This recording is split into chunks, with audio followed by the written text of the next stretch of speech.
I have a question on Venezuela, just following up on what we discussed yesterday. You know, there was a very obvious dissonance between you and the United States, because the United States was speaking about working with Delcy Rodriguez, while you were speaking about, you know, the opposition figures, Edmundo González and Corina Machado.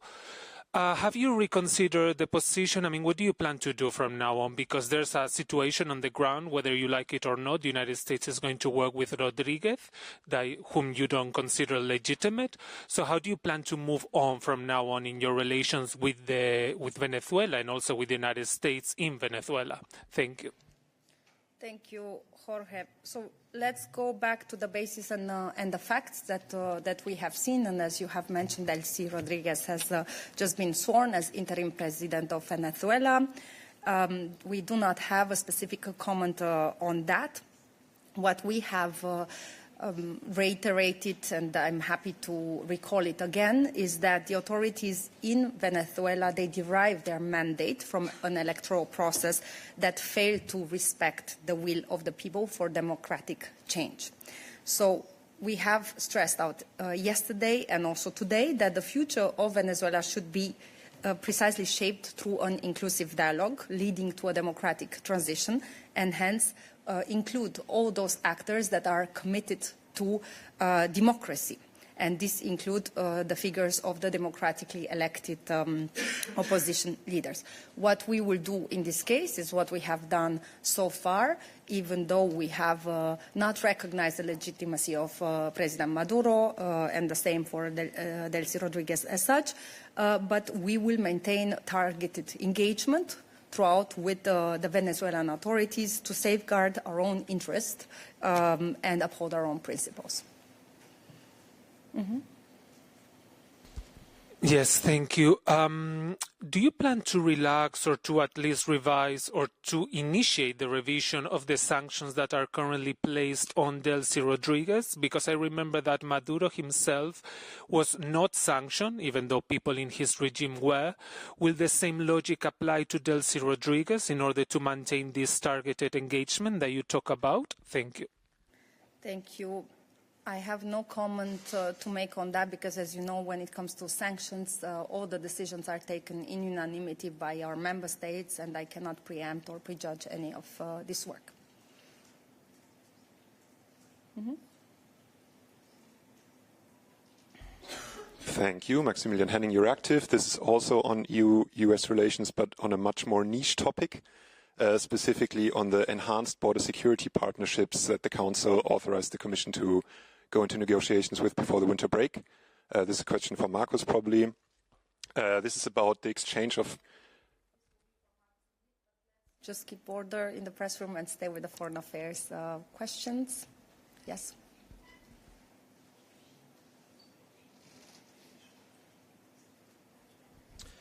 Oui, bonjour, Mathieu Bion, Agence Europe. J'ai pas compris si vous considérez Delcy Rodriguez comme une interlocutrice crédible et si vous comptez avoir un engagement direct avec elle.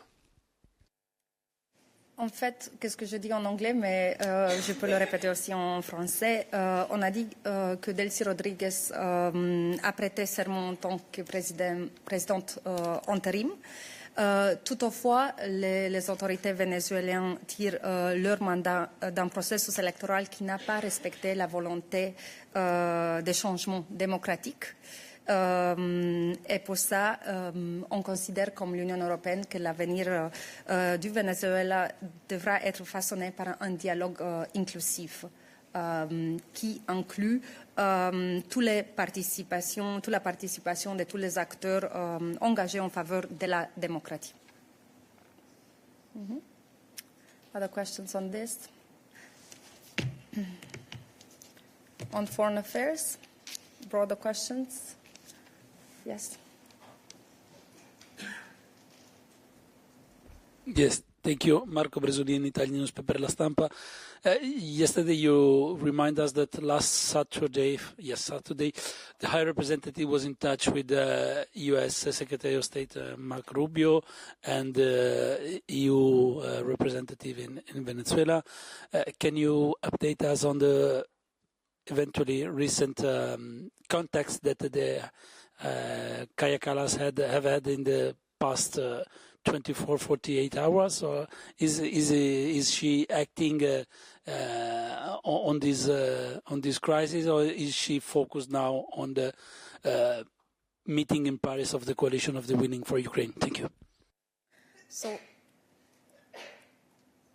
in terms of the High Representative contacts, I would like to also point you to her posting where on X, where she has referenced the call with Marco Rubio, where precisely she discussed the situation in Venezuela in this regard. So this has been done by the High Representative, and this was also the purpose of the call, to discuss the situation. Now, when it comes to the coalition of the willing, the President and the President von der Leyen, the President of the Council, and the High Representative are today in Paris, but the topics are focusing on Ukraine specifically. Mm-hmm.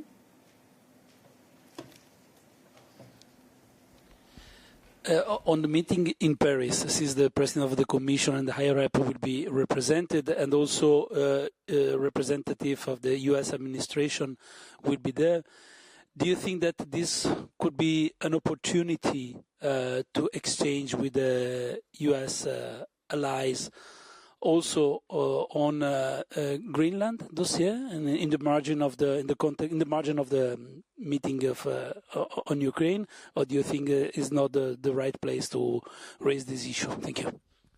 So the focus of the discussion is about a just and lasting peace for Ukraine, and also how we advance our contribution for the security guarantees. Any further discussions, as this meeting will take place today, are not for me to confirm at this stage. Mm-hmm. In the back.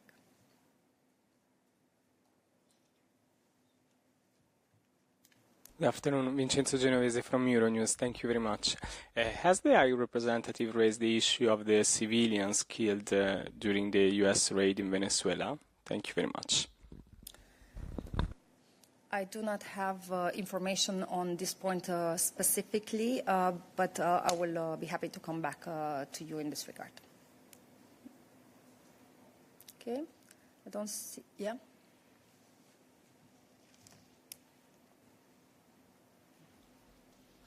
Hi, Antonio Fumagalli for Neue Zürcher Zeitung. Still on foreign affairs, I have a question that was about a decision that was taken by the Council just before the Christmas break. It's about sanctions taken against several people who are accused of contributing to Russia's destabilising activities. This list, there were 12 more people added to this list. And the list was proposed by the EEAS. So what are the criteria for the EEAS on putting people on this list? And where does the EEAS put the marker between freedom of speech and illegitimate propaganda? Thank you. Based on confidential discussion criteria and the broader discussion that you would need to further specify, I'm afraid. So do you want to be more specific on the latter point?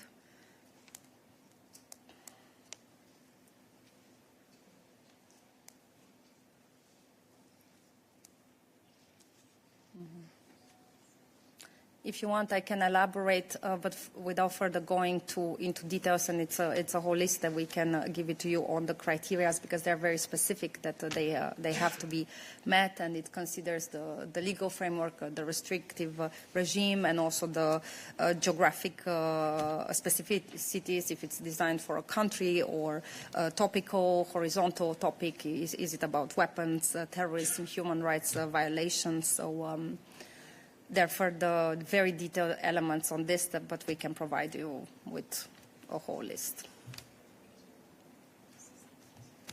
Mm-hmm. Okay, we will move. Yeah. Thank you. I'm not sure if it's a foreign affair question. Raphael Zwalen with the Swiss News Agency. I have a question on the Swiss authorities. They invite foreign governments for a commemorative event on Friday after the fire drama in Switzerland. Was the EU also invited, and who will attend. Thank you. If you were invited. Thank you. Okay. We will come back to this at a later stage. I'm going to the platform to see if there are further foreign affairs questions. Christian. Oui, bonjour. En fait, j'ai une question sur le Groenland. Je voudrais revenir sur les contacts de Mme Kallas avec Rubio. Je voudrais savoir si Mme Kallas a discuté avec M. Rubio de la situation et des prétentions américaines sur le Groenland. Je voudrais savoir ce que inspirent les déclarations de Stephen Miller, qui considère qu'effectivement il faut recoloniser, que le Groenland est une terre à recoloniser par les Américains, ce que je trouve assez violent. Et je voudrais savoir si tu peux m'expliquer un petit peu où est-ce que vous en êtes de la révision de la politique de l'UE sur le Groenland, visiblement celle de 2021 est complètement obsolète, et quand est-ce que vous allez avoir une position, qu'est-ce qu'on fait pour le Groenland, si jamais les Américains veulent passer vraiment en force. Merci. Merci beaucoup. Christian, comme j'avais déjà dit sur le sujet de le contact avec l'administration américaine de la haute représentante, le sujet s'était surtout focusé sur Venezuela. Pour la Groenland, on a eu l'opportunité hier avec Paula de vous présenter encore une fois notre position. J'aimerais le réitérer encore une fois. Et ça touche aussi sur le sujet de la sécurité dans l'Arctique, qui reste une priorité essentielle pour l'Union européenne. Et encore une fois, pour le principe, c'est que l'intégrité territoriale et la souveraineté sont des principes fondamentaux du droit international. Et ces principes sont essentiels non seulement pour l'Union européenne, mais aussi pour les nations du monde entier. Et nous sommes pleinement solidaires du Danemark et de la population de Groenland. Mose?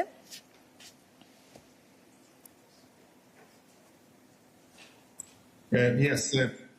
Hello, Anita. Thank you. I would also like to ask a follow-up question about Venezuela, and more specifically about the emergency meeting which took place in the United Nations Security Council yesterday.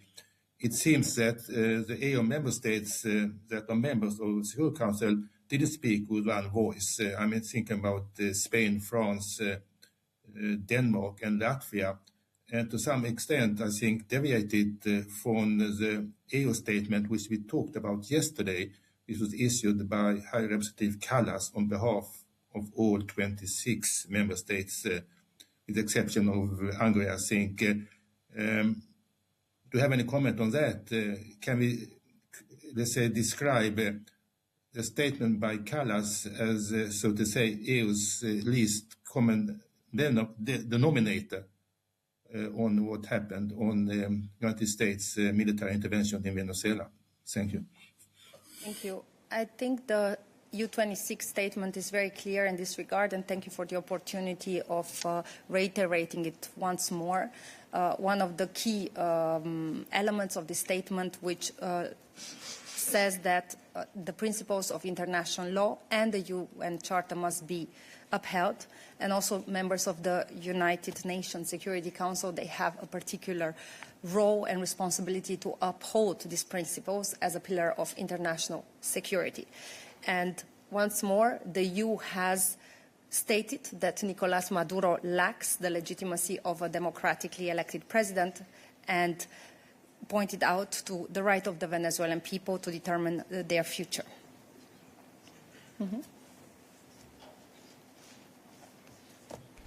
Merci, Anita. This is Magnus with Euractiv.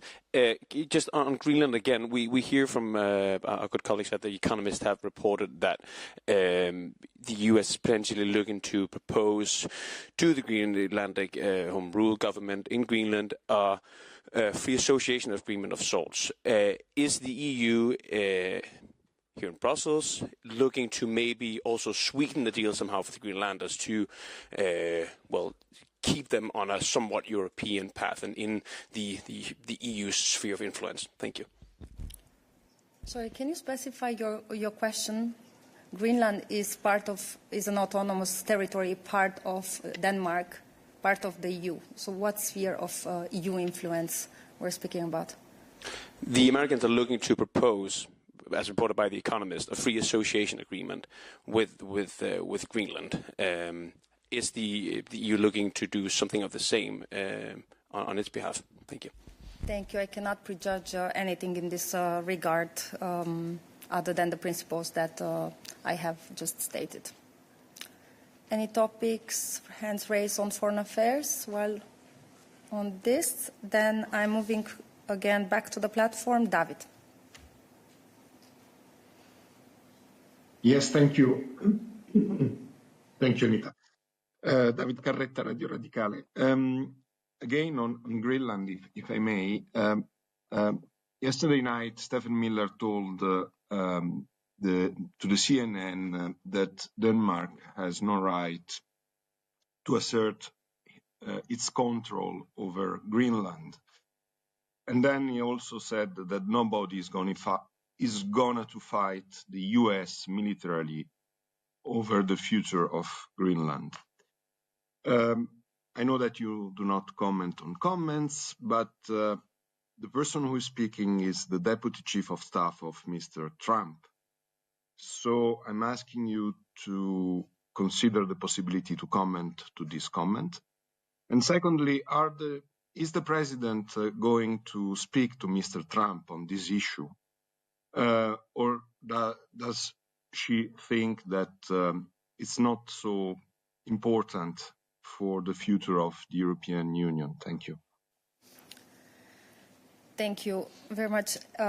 Nice try, but yes, no comment on comments, even if it comes from the White House Deputy Chief. We have seen those comments. Our principles are very clear and stay full solidarity with Greenland and our partners.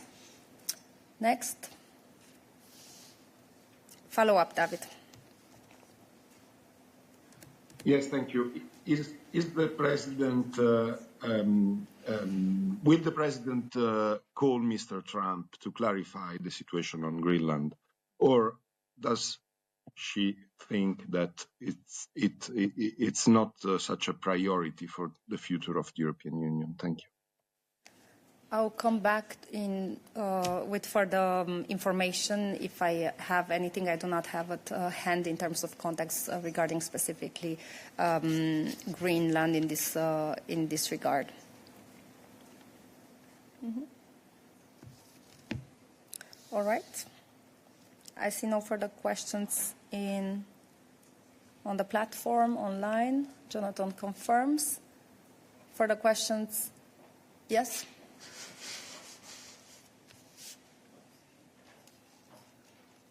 Yeah, just Gerardo Fortuna from Politico.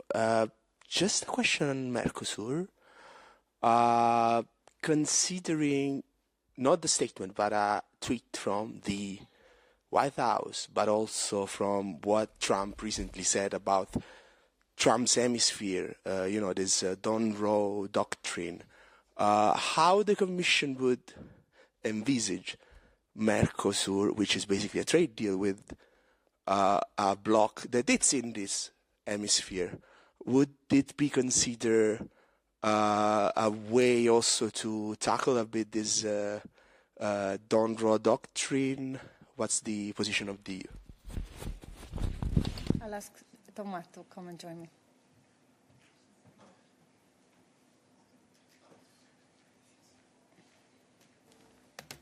Hi, Gerardo. Our position since yesterday hasn't changed, so we remain calm and focused because we firmly believe in the relevance of this agreement for Europe's global position.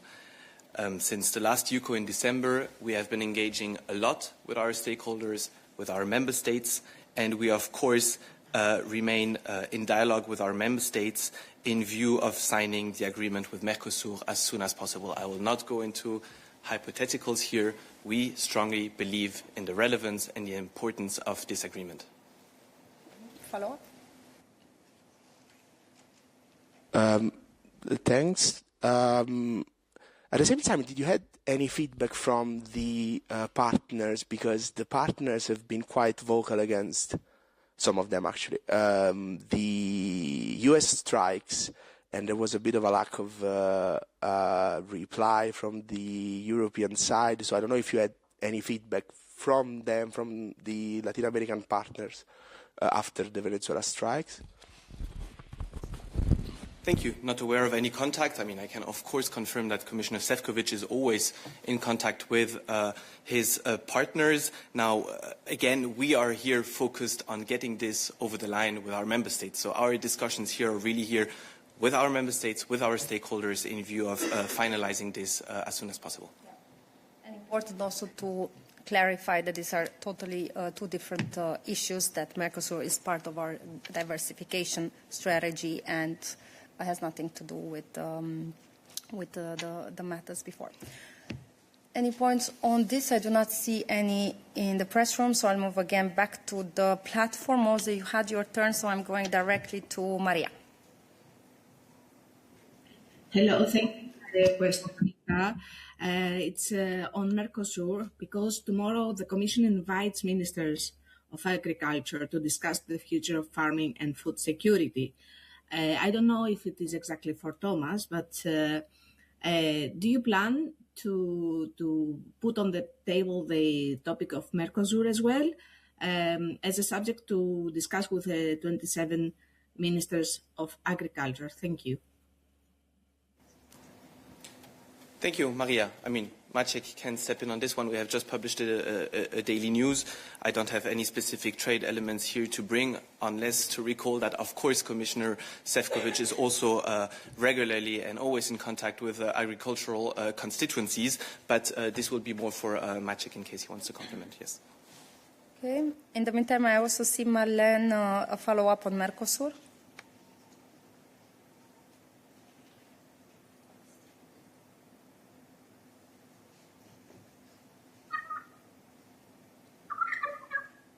We can't hear you. Okay, until Marlene is fixing her sound, let's go with Charles, if it's on the same topic. Hmm? Okay, that's good. Let's do here. I said Charles and then... Hello, Charles. Hi, Charles. Charles Cohen from Euractiv. I have a question for Thomas on defense. So I know that you just released a statement saying that Andrés Kubilius will be in Portugal tomorrow to meet with the defense minister of Portugal. And I wanted to know whether Andrés Kubilius will discuss the proposed 4 flagship projects that are in the defense readiness roadmap, because they still haven't been endorsed by the council. So I wonder whether that will be part of the discussion. And also, if you could give us an update on these 4 projects, whether there's been some feedback with member states, whether the projects are evolving into something a bit more concrete. Thank you. Thank you. So, yes, indeed, I can confirm that Commissioner Kubilius will be in Portugal tomorrow. He has several trips planned. He will also go to Sweden. He will, of course, go to Cyprus. I mean, of course, Commissioner Kubilius will use these occasions to discuss with the defense ministers at national level. Why is this important? Precisely for what you mentioned. We have the SAFE plans that are currently being assessed, and the initial disbursements will soon also be done by the commissions once they are also being addressed and assessed by the Council, and also for the flagships, of course, that you mentioned. We have 4 European flagships identified in the roadmap last year that are of utmost importance for our defense readiness by 2030. The Commission is fully behind these flagships, engaging with member states to finalize them. We have also assessed some of the SAFE plans. I gave you figures at the end of last year, where we see a lot of potential from our member states to support these flagships. I mentioned 50 billion euro potentially serving the drone defense initiative. We have also 6 billion for drones and anti-drones, and 30 billion that could serve for maritime projects in the Eastern Flank Watch. So we can see already from the SAFE plans and the requested amount and the requested projects that a lot of potential is here to serve the EU flagship. So of course Commissioner Kubilius will engage with member states to make sure that these become a reality.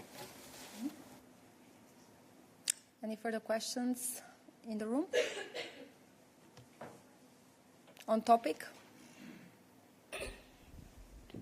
Hello, thanks. Sarah Brandstetter from MLEX. A question for Thomas, and it's on the EU's expert panel that is supposed to discuss and also give advice on the EU's policies on minor protection online, such as a potential EU-wide social media ban. And the Commission President Ursula von der Leyen has announced this initiative back in September and said it would be set up before the end of the year. Now it's January 2026, so I would like to know where this stands, if it has already been set up, and if not, why not? Thanks. So indeed, I can confirm that we missed the deadline, obviously, but because work is intensively ongoing, so we're fully, of course, behind this expert panel group that is being set up to advise the Commission, to advise the President on the next step, potential next step forward to protect kids even more online. I mean, we have been mentioning some of these topics yesterday. We saw, we mentioned Grok here and certain AI outputs that also generated child sexual images. So, of course, yes, we have the DSA, we have a strong legislative framework in place. Can we do more? Maybe. And this is precisely why this expert group will be convened early this year and will start be operational early this year, but I don't have a specific timeline to commit to today. Thank you. Yes. Thank you. Razia Akuch, AFP. On the panel, could you be a bit more specific about early 2026? Could that be the next 3 months? I mean, what does that exactly mean? Could you give an indication of who would be part of the panel? And France is appearing to really be taking steps forward on having an Australia-style ban on social media for children. So I know that there's going to be this panel, there's going to be this advice, but considering von der Leyen's own social media post over the holidays where she made reference to a book by Jonathan Haidt, The Anxious Generation, it seems that she's particularly worried. And that book kind of promulgates the idea of the smartphone-based childhood and then the play-based childhood. So could we see the European Commission putting forward a proposal to ban social media for under 16s this year, which is what many member states want? Thank you. Thank you. I mean, you're referring to the President. I can confirm that we're all a bit worried. Otherwise, we wouldn't be talking about such a panel. So, of course, we see the consequences and the negative consequences of certain social media aspects on our kids. So, of course, we're considering doing more. We're not closing any doors. We will see where this will lead us. We need a panel of experts that will advise us on top of what we already know. The President was also very vocal and very clear on the fact that we will, also, of course, also closely follow what is happening in Australia. On the names and who will be in this panel, I mean, this is precisely the work that is ongoing as we speak, so I don't have anything else to share this for now.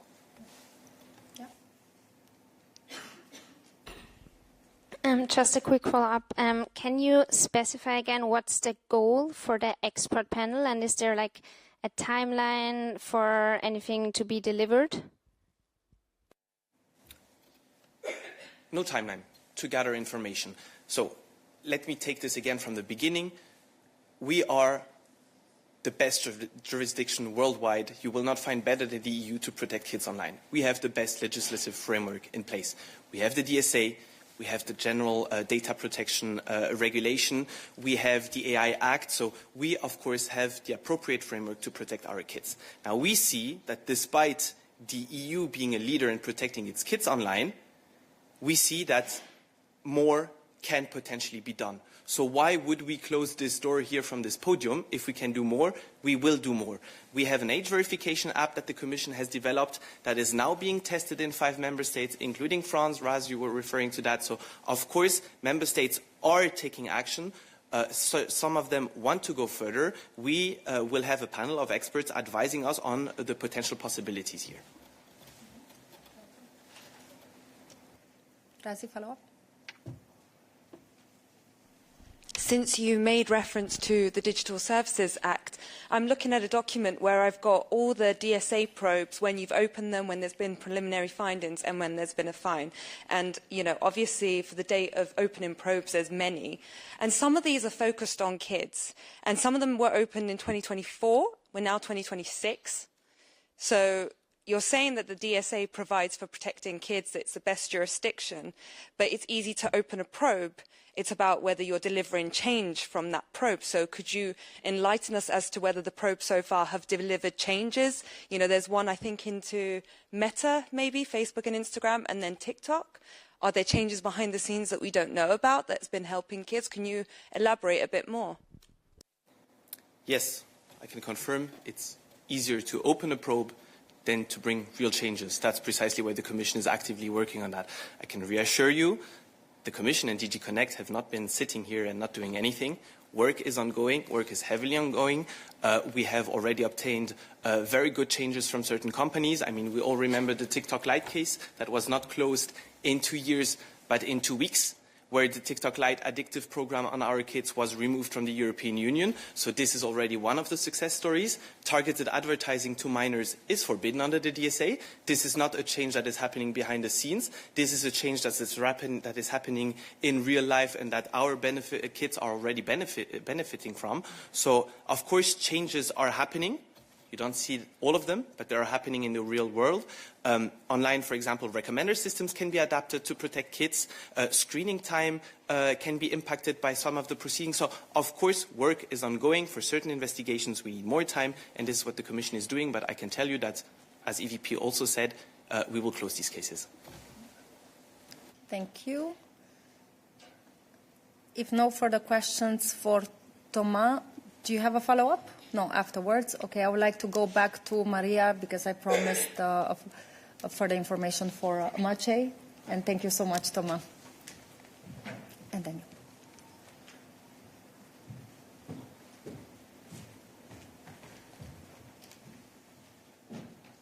Good afternoon, and thank you, Maria, for your question. So regarding the meeting tomorrow, I can confirm that Commissioner Hansen, Commissioner Šefčovič, and Commissioner Verhely will meet EU agriculture ministers in Brussels in the afternoon. They will discuss the future of farming and food security in Europe and outline the main expectations for EU action in 2026. The meeting will also take stock of the farming and food situation in the EU 1 year after the launch of the Vision for Agriculture and Food. Thank you. Maria, I see your hand raised again, please. Thank you. I just wanted to know if in this meeting the Mercosur will be discussed because we are ahead of the trip of President von der Leyen to the Latin America. So I'm wondering if this topic will be among the topics that the commissioners will put on the table with the ministers. Thank you. Thank you. Thank you, Maria. I must say I don't have any further information about the meeting, so please stay with us. We'll come back if we have more. Thank you. Thank you, Maciej. And I also promised to come back to Marcus, and if you could repeat your questions, please, for our benefit to the journalists that had a question to Marcus.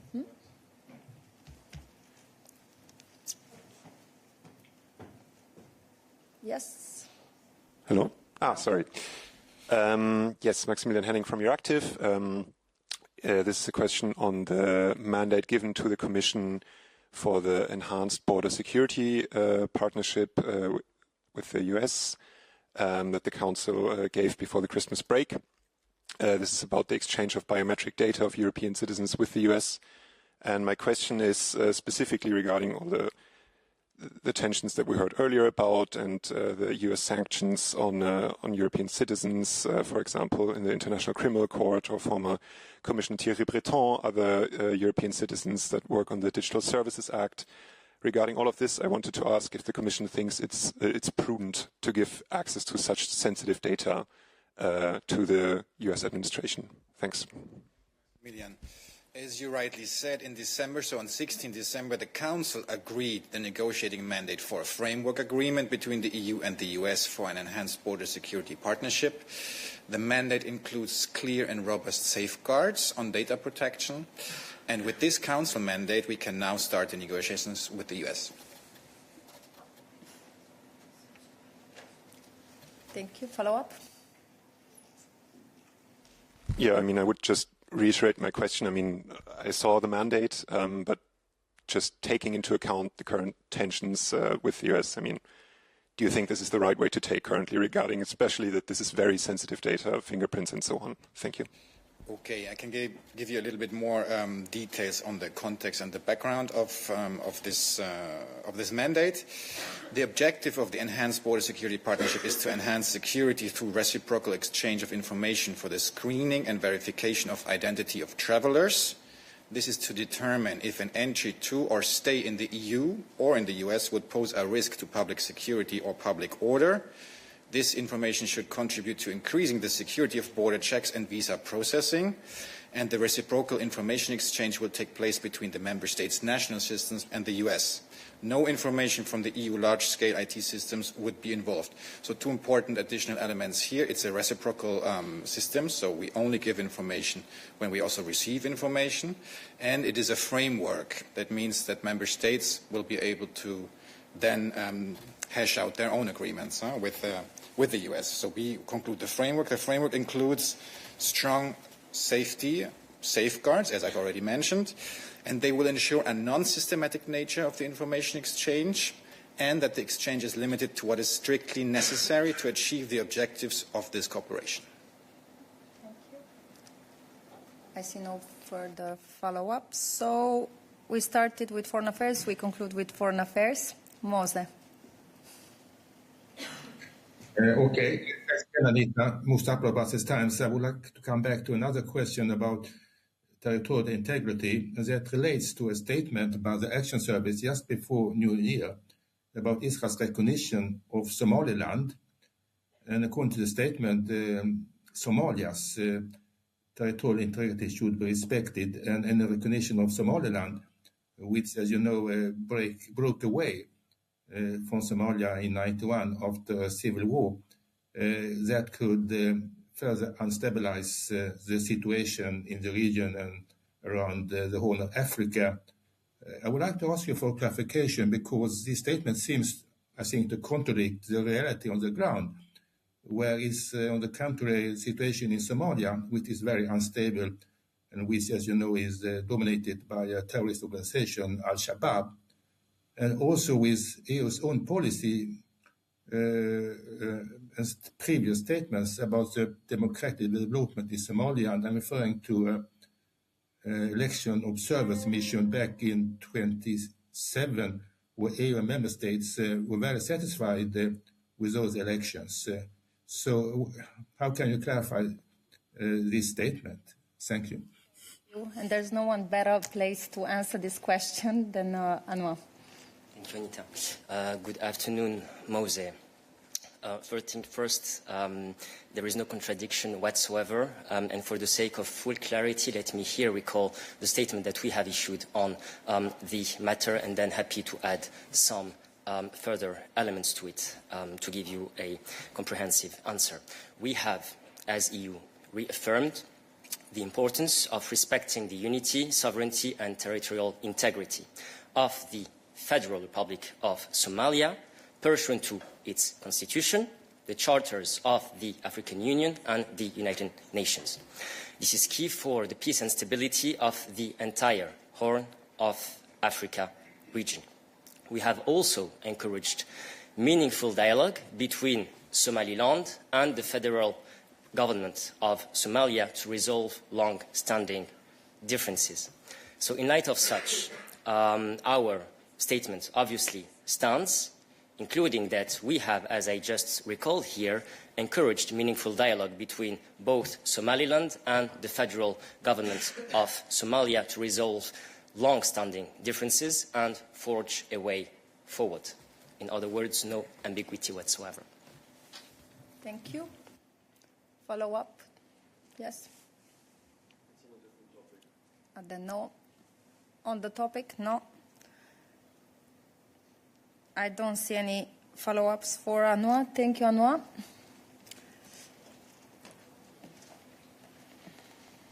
Thank you. Nicholas Kohlmeier for your active. This one's on energy, so whoever is standing in for Anna Kaiser. Two questions.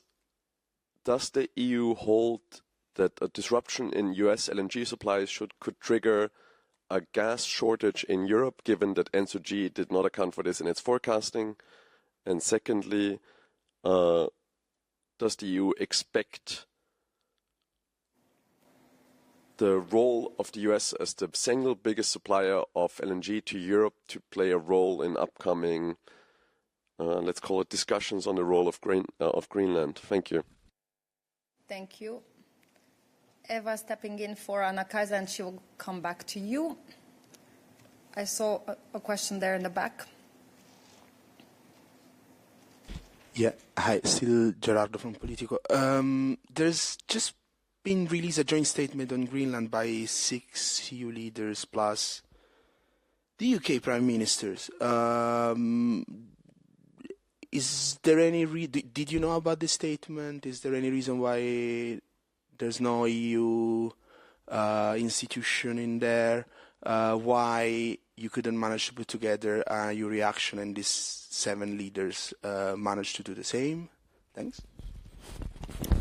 Thank you. We're not in the habit of commenting on statements that have basically just been issued as such, but when it comes to our principles, they are very clear. They have been made very clear when it comes to our support to the territorial integrity of Greenland, when it comes to the need to work together with our allies, with US, to ensure the support and security throughout in the Arctic region. And in this regard, US is an essential partner.